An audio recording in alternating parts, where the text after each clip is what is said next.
राम राम। आप सभी के अंदर विराजमान मेरे परम पिता परमात्मा को मेरा कोटि कोटि नमन।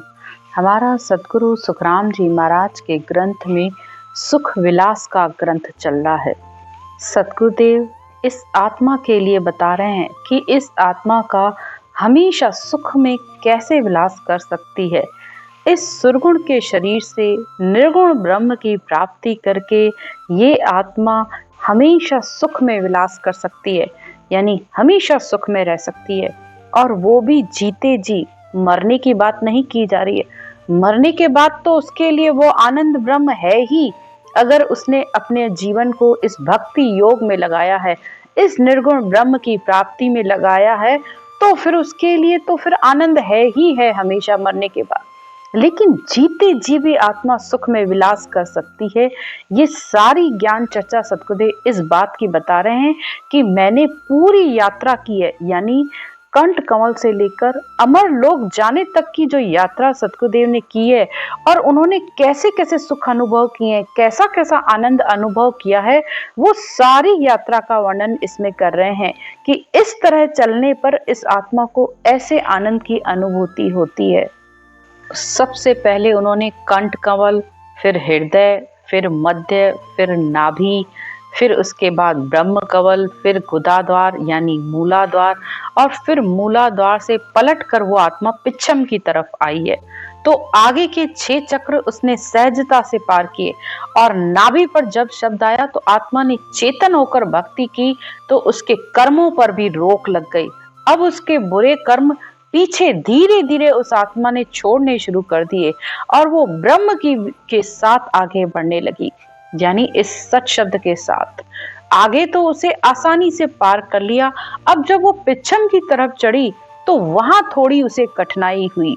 तो नाभि के बाद ब्रह्म कमल, ब्रह्म के बाद गुदा कमल, उसके बाद पीछे शेष लोक पर आई।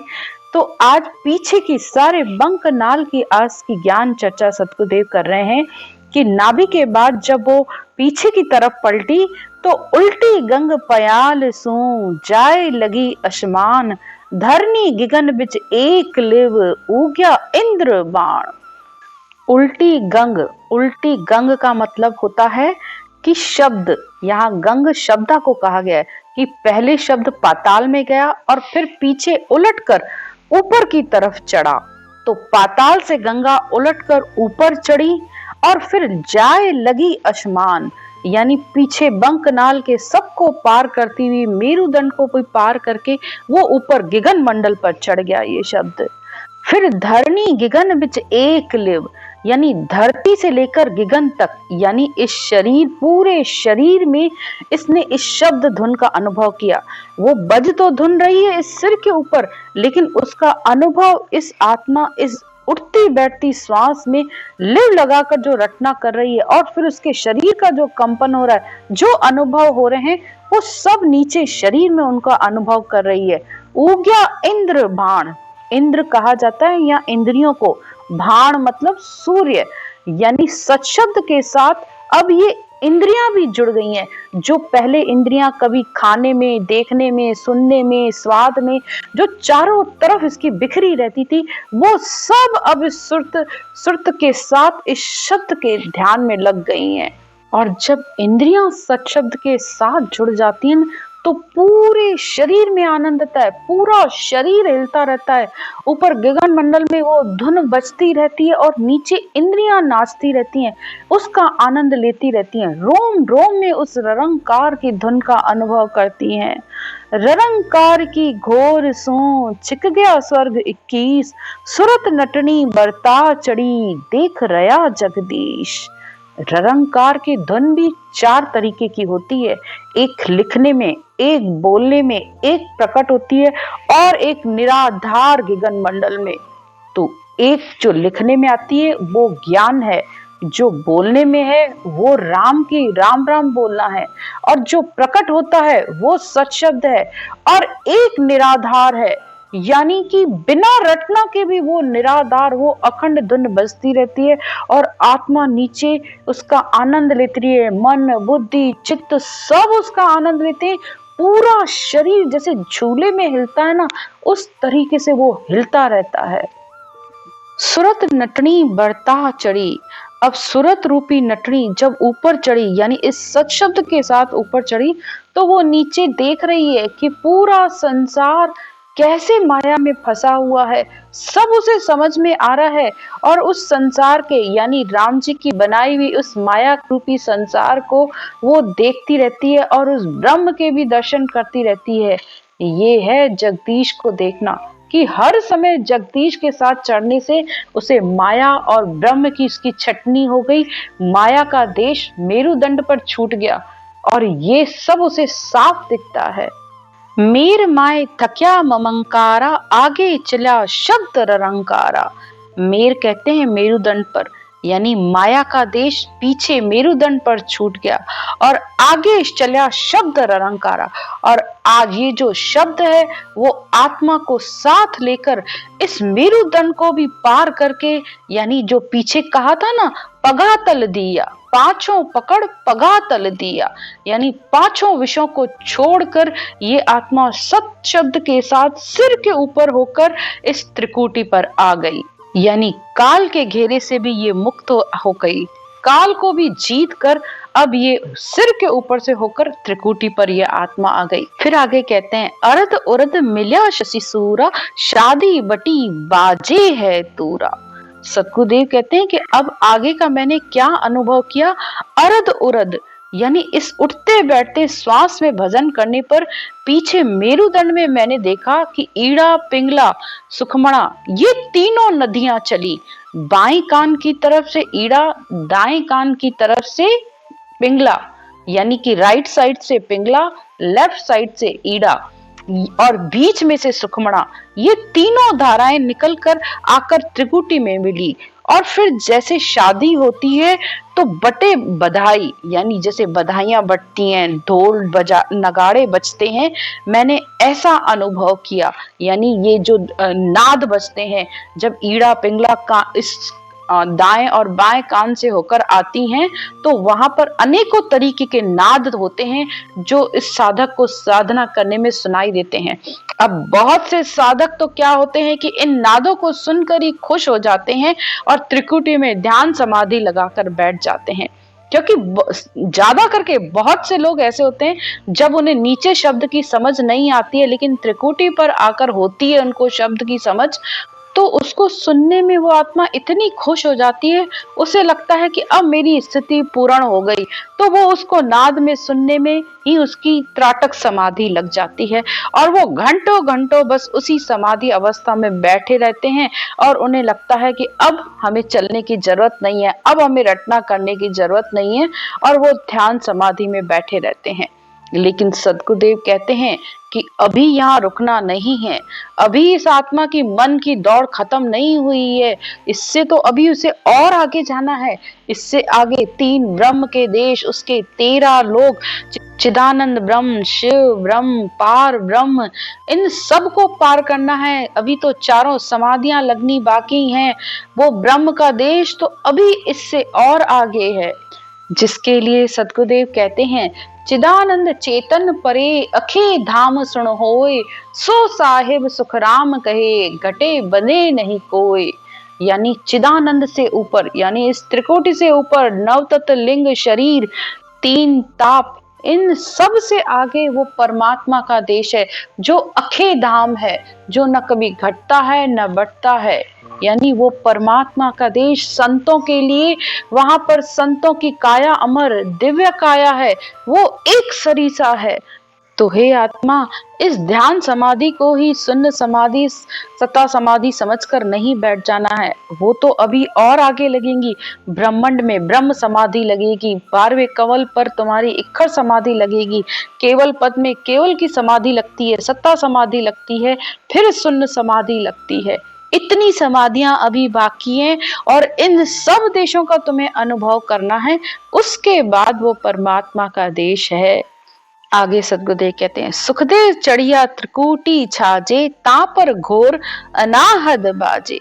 अब साधक जब त्रिकुटी में पहुंचा तो उसने उस अनहद की धुन का अनुभव किया। तो नाभि के बाद ब्रह्म कमल, उसके बाद मूलाधार, शेषलोक, बंकनाल, मेरुदंड, मेरुदंड को पार करके अब आत्मा त्रिकुटी में आ गई है और त्रिकुटी में ध्यान समाधि का अनुभव कर रही है। और यहाँ की धुन को उन्होंने अनहद की धुन कहा। अब उसका अनुभव कह रहे हैं, दीपक माला जिगामिग लागी, झिलमिल जोत ब्रह्म की जागी, झिलमिल नूर दिशो दिश दरसे, प्रेम फुआरा पेप घन बरसे। जैसे दिवाली में दीपक लगते हैं तो एक कतार में लगते हैं, ऐसे ही अंदर भी ये जो झिलमिल जोत होती है, ये जो ब्रह्म रूपी जोत जागी है, ये इसी तरीके से जिगमिग हो रही है। झिलामिल नूर दिशो दिश दर से। अब बूंद समुद्र के पानी का था लेना चाहे तो नहीं ले सकती है, उसमें मिल जरूर सकती है। तो इसी तरह ये परमात्मा का था नहीं पा सकती, लेकिन बस ये जो धुन गरज रही है सिर के ऊपर, इस धुन का आनंद ले सकती है। जितना चाहिए इस अमृत को पी सकती है, जितना चाहे इस अमृत का रस पान करके ये हर समय आनंदित रह सकती है। लेकिन वो ये सोचे ये कहाँ से आ रही है, कैसे है, इसको मैं जान लूं, तो जाना नहीं जा सकता है। बस इसको सुन सुन के अंदर प्रेम के फुहारे फूटते रहते हैं। जैसे फूल में खुशबू का आनंद लिया जाता है, बस ये इसी तरीके से है। झिलामिल नूर दिशो दिश भेटिया, जन्म मरण का सासा मेटिया।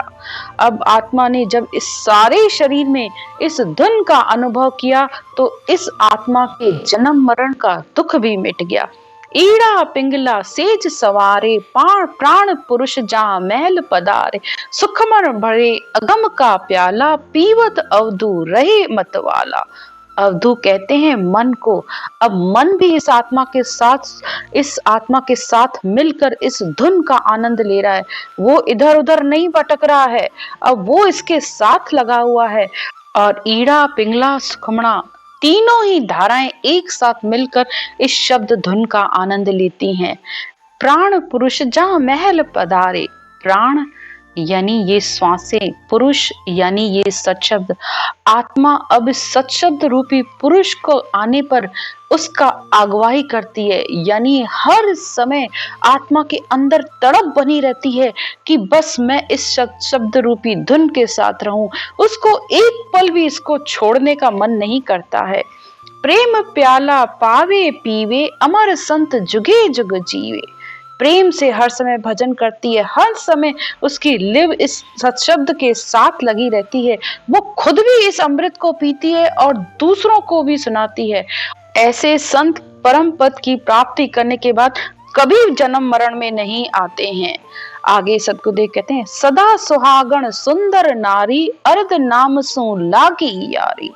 सदा सुहागण, इस आत्मा को सदा सुहागन स्त्री कहा गया है। संसार में तो फिर भी डर लगा रहता है हमेशा पति के जाने का, और चला जाता है तो पीछे स्त्री अकेली रहती है और वो संसार के हर सुख दुखों से अकेले भोगना पड़ता है। लेकिन ये आत्मा रूपी सुंदरी कभी विधवा नहीं होती है अगर ये सत्शब्द रूपी पति उसके पास आ जाता है। वो हर समय उसके साथ रहता है और वो सदा सुहागन रहती है। और अर्ध नामसु लागी यारी, हर समय इस शब्द धुन के साथ इस आत्मा की यारी लगी रहती है, यानी प्रेम इसका रहता है।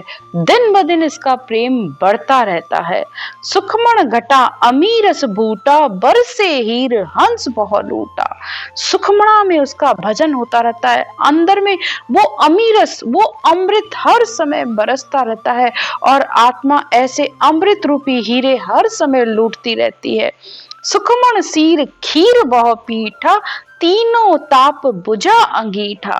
सुखमणा की सीर में उसके भजन होता है तो जैसे मीठे खाने का स्वाद होता है, ऐसा उसके अंदर वो मीठा मीठा स्वाद आता रहता है और आत्मा अपने तीनों तापों से मुक्त हो जाती है।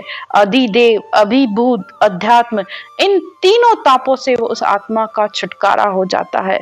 यानी आदि व्याधि उपाधि, उपाधि होता है मन का ताप, और मन का ताप क्या है?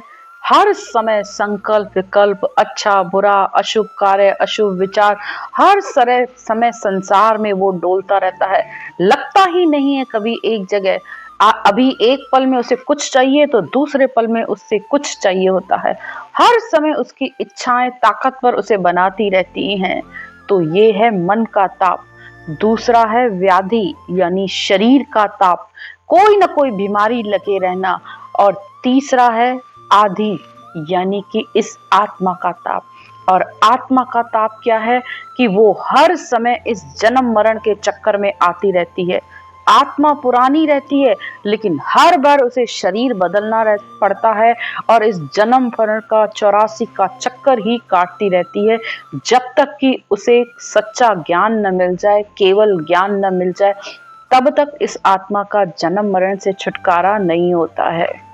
तो तीन ताप दाजे जुगसारा, उबरया संत साहिब का प्यारा। तो इस तीन तापों का दुख सारा संसार अनुभव करता है, लेकिन जो संतवृत्ति आत्मा है, जो परमात्मा की प्यारी आत्मा है, उसका इन तीनों तापों से छुटकारा हो जाता है।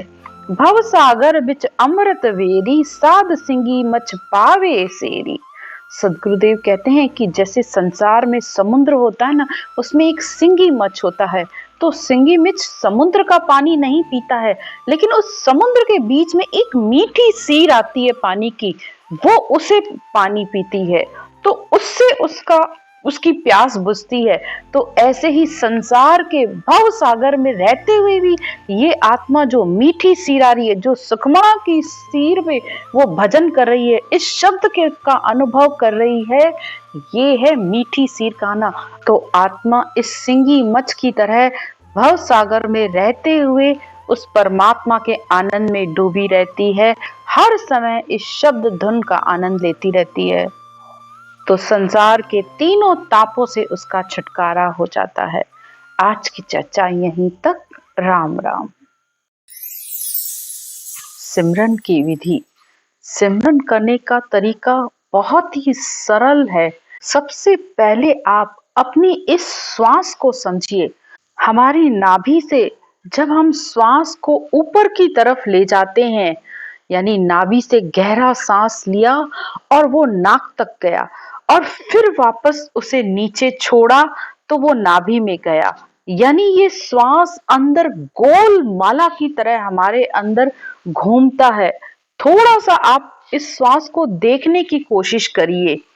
गहरा श्वास लिया, जब श्वास नाभि से लिया तो उसमें आपको राम राम बोलना है, और जब छोड़ा तब भी राम राम बोलना है, वो भी कंठ और जीभ के साथ। अगर आप लोग पहली बार कर रहे हो तो जैसे अनुलोम विलोम किया जाता है, ये बस वही तरीका है। श्वास को ऊपर ले जाते हुए राम राम राम राम राम राम राम राम राम राम राम राम राम राम राम राम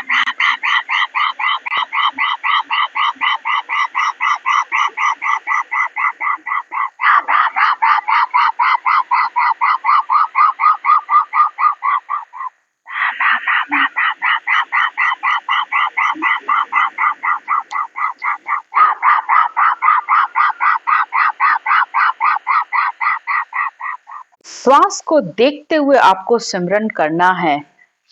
ये सिमरन की विधि है। जब आप इस तरीके से सिमरन करते हो तो वो सत्शब्द, शब्द ब्रह्म ने अक्षर आकर इस कंठ कमल पर जागृत हो जाता है।